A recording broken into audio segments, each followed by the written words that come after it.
For centuries, humans have been trying to hide their communications from other people. Most notably, it was Julius Caesar who started the trend. To keep his messages secret, he would write his message down and then shift all of the letters forward or backward in the alphabet, as many letters as he wanted. If anyone was to intercept the message that wasn't supposed to get it, they wouldn't be able to read it anymore as it was a jumbled mess. When it got to the person where it was supposed to go, they would know how to fix it, and then they would have a message to read. And this is one of the first and most simplest examples of what we call cryptography today. We use cryptography all the time.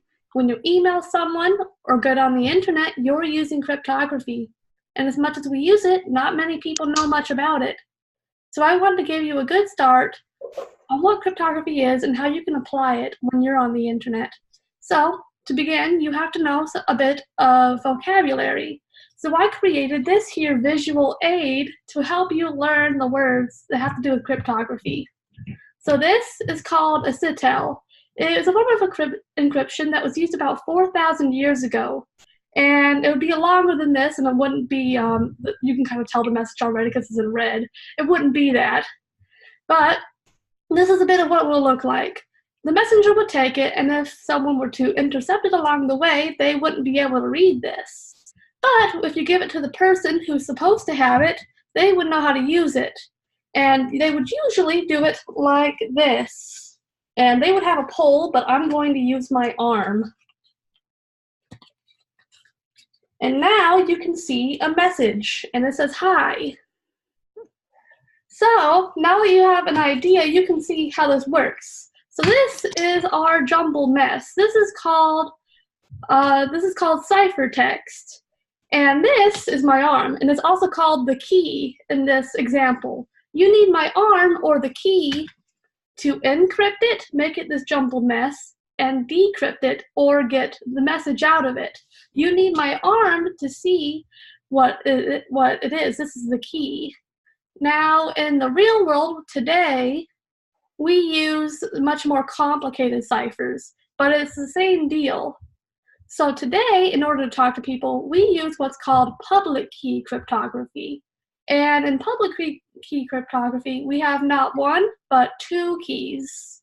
We have a key that is called the public key, and that's the one that everyone can see that you own.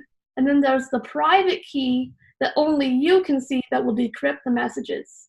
So as an example, if I wanted to send you a message, I would use your public key to encrypt the message, and then when you got the message, you would decrypt it with your private key.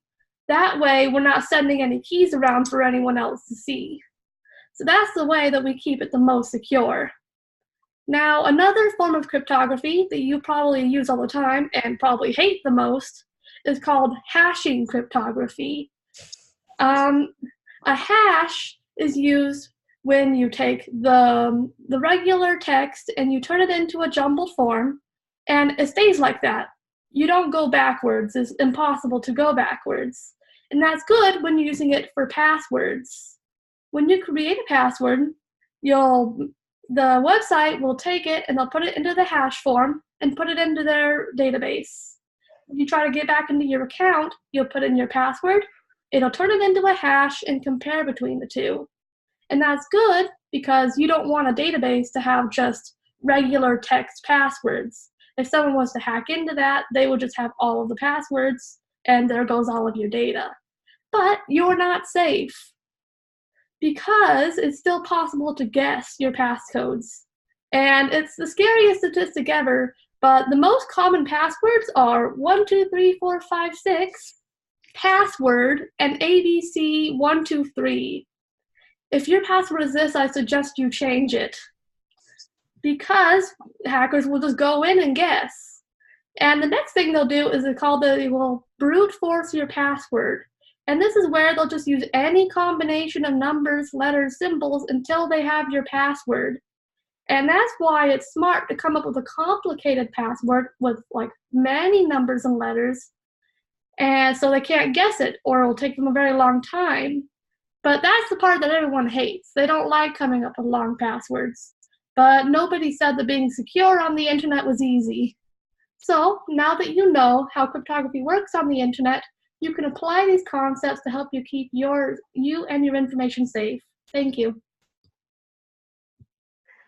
509.